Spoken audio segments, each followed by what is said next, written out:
Pharma sector से और एक कंपनी का आईपीओ आ गया है, सेनोरस फार्मास्यूटिकल्स लिमिटेड।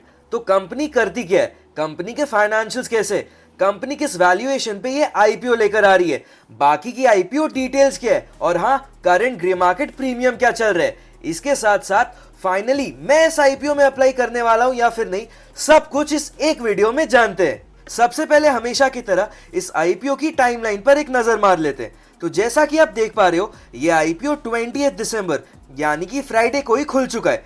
24 दिसंबर यानी कि ट्यूसडे को यह आईपीओ बंद होने वाला है। इसका अलॉटमेंट आपको 26 दिसंबर यानी कि थर्सडे को अनाउंस हो जाएगा, और जिन्हें भी अलॉटमेंट नहीं मिला उन्हें उनका रिफंड 27 दिसंबर यानी कि फ्राइडे तक मिल जाएगा।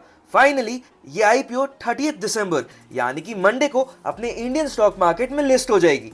एक शेयर का face value 10 rupees per share का है और प्राइस बैंड 372 से लेकर 391 का है, यानी कि आपका कट ऑफ प्राइस जिस पे आपको ये आईपीओ अप्लाई करना है वो 391 का हो जाता है। इसके अलावा एक लॉट में 38 शेयर्स है। ये टोटल आईपीओ 582 करोड़ का होने वाला है, जिसमें से 500 करोड़ का फ्रेश इशू होगा और बाकी का 82 करोड़ ऑफर फॉर सेल, यानी कि एग्जिस्टिंग शेयर होल्डर्स बस अपना स्टेक बेच रहे हैं। बट क्योंकि इस पर्टिकुलर आईपीओ में मेजॉरिटी पैसा फ्रेश इशू है, यानी कि वो पैसा कंपनी के पास जाने वाला है, तो ये इस आईपीओ की एक पॉजिटिव बात हो जाती है।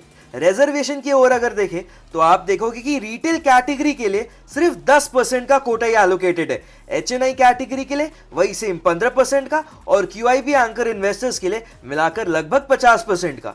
रिटेल कैटेगरी में अगर आप अप्लाई करोगे तो आपको मिनिमम एक लॉट लगाना पड़ेगा, जिसमें टोटल 38 शेयर्स होंगे और इसका टोटल अमाउंट 14,858 रुपीज का होगा।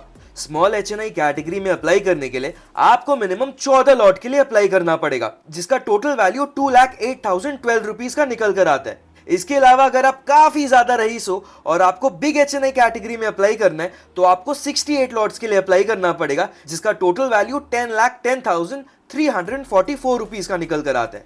प्रमोटर होल्डिंग इस आईपीओ के पहले लगभग 71% की थी, जो कि इस आईपीओ आने के बाद 50% के आसपास का होगा, जो कि डिसेंट है और यहां कोई टेंशन की बात नहीं है। अब चलो ये देख लेते हैं कि एंकर इन्वेस्टर से कंपनी ने अभी तक कितना रुपया उठाया।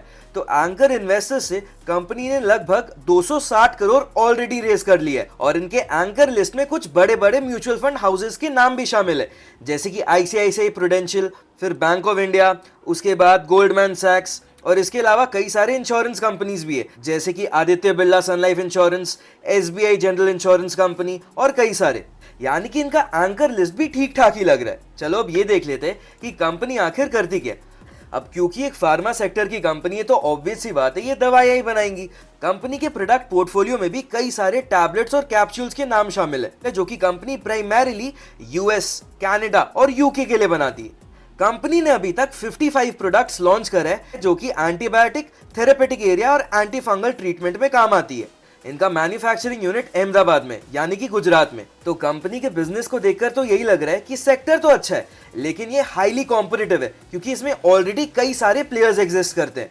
चलो अब कंपनी के फाइनेंशियल्स को देख लेते हैं। तो 2022 में इनका एसेट्स जो कि 59 करोड़ का था, वो 2023 में 131 करोड़ का हो गया, और 2024 में वही एसेट्स 621 करोड़ का हो गया, और 2025 के फर्स्ट हाफ में इनका एसेट्स अभी 678 करोड़ का है।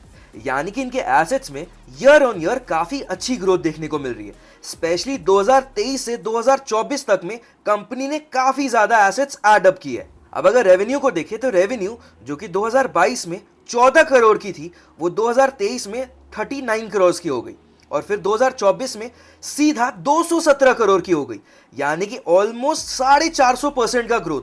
और 2025 के हाफ ईयर एंडेड में इन्हें 183 करोड़ का रेवेन्यू ऑलरेडी हो चुका है। नेट प्रॉफिट्स अगर देखें तो 2022 में इन्हें सिर्फ 1 करोड़ का नेट प्रॉफिट हुआ था, जो कि 2023 में 8 करोड़ का हो गया, और 2024 में अगेन लगभग 3 गुना हो गया, यानी कि 32 करोड़ का। और 2025 के फर्स्ट हाफ में इन्हें 24 करोड़ का प्रॉफिट ऑलरेडी हो चुका है। तो यार 2023 से 2024 में इनके रेवेन्यू और नेट प्रॉफिट दोनों में ही एक शानदार ग्रोथ देखने को मिल रही है। चलो एक बार इनका नेट प्रॉफिट मार्जिन भी कैलकुलेट कर लेते। तो 2022 में इन्हें 1 करोड़ का नेट प्रॉफिट हुआ 14 करोड़ का सेल करके, यानी कि लगभग 7% का प्रॉफिट मार्जिन। 2023 में इन्हें 8 करोड़ का प्रॉफिट हुआ 40 करोड़ का सेल करके, यानी कि 22% का प्रॉफिट मार्जिन। 2024 में इन्हें 32 करोड़ का प्रॉफिट हुआ against the sale of 217 crore, यानी कि प्रॉफिट मार्जिन में थोड़ा तो डिक्लाइन आया है, लगभग 15% का हुआ। और 2025 के हाफ ईयर एंडेड में इन्होंने 24 करोड़ का प्रॉफिट कमाया है as against the sale of 183 crore.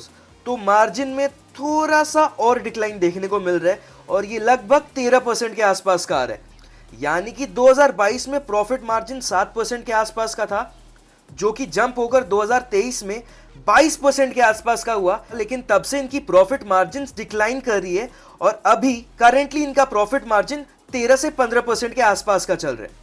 इनकी रिजर्व्स एज एट 30 सितंबर 2024 263 करोड़ की है और उसके अगेंस्ट इनका बोरोइंग 242 करोड़ का है, यानी कि इनका overall debt to equity ratio 1.07 के आसपास का निकल कर आ रहा है, जो कि थोड़ा सा तो ज्यादा है। चलो बाकी के रेशियोज देख लेते हैं। इनका रिटर्न ऑन इक्विटी 24% के आसपास का है, which is great. Return on capital employed सिर्फ 12% के आसपास का है, जो कि डिसेंट है। रिटर्न ऑन नेटवर्थ 24% के आसपास का है, which is again great. Profit margin जैसा अभी हमने कैलकुलेट किया लगभग 16% के आसपास का है 2024 के एंड में। चलो अब इस वीडियो का सबसे इंपॉर्टेंट पार्ट, कंपनी किस वैल्यूएशन पे ये आईपीओ लेकर आ रही है। तो कंपनी ना 1350 करोड़ के वैल्यूएशन पे ये आईपीओ लेकर आ रही है और इनका पी करीब करीब 40 के आसपास का है। प्राइस टू बुक वैल्यू 6 के आसपास का है। तो ये देखने के लिए कि ये प्राइस टू अर्निंग रेशियो और price to book value ratio expensive है या फिर चीप, हमें इनका पीयर कंपैरिजन करना पड़ेगा। तो चलो इनका पीयर कंपैरिजन करते हैं। तो जैसा कि आप देख पा रहे हो, इनके टोटल 5 लिस्टेड पीयर्स इस लिस्ट में शामिल है। सबसे पहले अजंता फार्मा, दूसरा एलेंबिक, तीसरा कैप्लिन पॉइंट लेबोरेटरीज, चौथा ग्लैंड फार्मा लिमिटेड और पांचवा स्ट्राइड्स फार्मा साइंस। सबसे पहले अगर प्राइस टू अर्निंग रेशियो की बात करें तो सबसे कम प्राइस टू अर्निंग रेशियो निकल कर आ रहा है एलेंबिक लिमिटेड का, जो कि 33.9 का है, और सबसे एक्सपेंसिव निकल कर आ रहा है अजंता फार्मा का, जो कि 43.34 का है। और जैसा कि अभी हमने देखा, कंपनी का पी 40 के आसपास का है। तो बाकी के कॉम्पिटिटर्स के मुकाबले कंपनी की वैल्यूएशन रीजनेबली लग रही है अगर हम पी रेशियो की बात करें। लेकिन अगर हम price to book value ratio की ओर अगर देखें तो यहां भी सबसे कम वैल्यूएशन एलेंबिक लिमिटेड का है और सबसे ज्यादा वैल्यूएशन अजंता फार्मा का है। कंपनी का price to book value ratio जैसा कि हमने यहां पर देखा 6 के आसपास का है, यानी कि यहां भी कंपनी का वैल्यूएशन अपने कॉम्पिटिटर्स के मुकाबले रीजनेबली दिख रहा है। रिटर्न ऑन नेटवर्थ अपने बाकी के पीयर्स के मुकाबले सेनोरिस फार्मा की सबसे ज्यादा की है, जो कि इस आईपीओ की और एक पॉजिटिव बात बन जाती है। यहां सबसे कम return on net worth Strides Pharma Science का है। अगर हम ईपीएस की बात करें, यानी कि अर्निंग्स पर शेयर, मतलब कंपनी अपने शेयर होल्डर को एक शेयर पर कितना कमा कर दे रही है, तो यहां पर सबसे ज्यादा ईपीएस अजंता फार्मा का है और सबसे कम ईपीएस स्ट्राइड्स फार्मा साइंस का है, जो कि नेगेटिव में। कंपनी का ईपीएस उसके बाकी के पीयर्स के मुकाबले ठीक ठाक ही लग रही है, कुछ ज्यादा खास नहीं है। अब चलो ये देख लेते हैं कि कंपनी जो पैसे उठाने जा रही है इस आईपीओ में, उन पैसों से कंपनी आखिर करने क्या वाली है।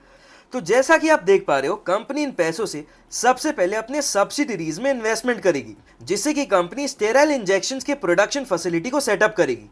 इसके अलावा कंपनी की जो भी बोरोइंग्स है, कंपनी उन्हें थोड़ा बहुत इन पैसों से रीपे भी करने वाली है। इसके अलावा कंपनी अपने सब्सिडरी कंपनीज के बोरोइंग्स को भी रीपे करेगी, अपने और अपने सब्सिडरी कंपनीज के वर्किंग कैपिटल रिक्वायरमेंट्स के पीछे थोड़े पैसे खर्च करेगी और बाकी के पैसों से कंपनी एक्विजिशंस वगैरह करके थोड़ा बहुत इनऑर्गेनिक ग्रोथ करेगी।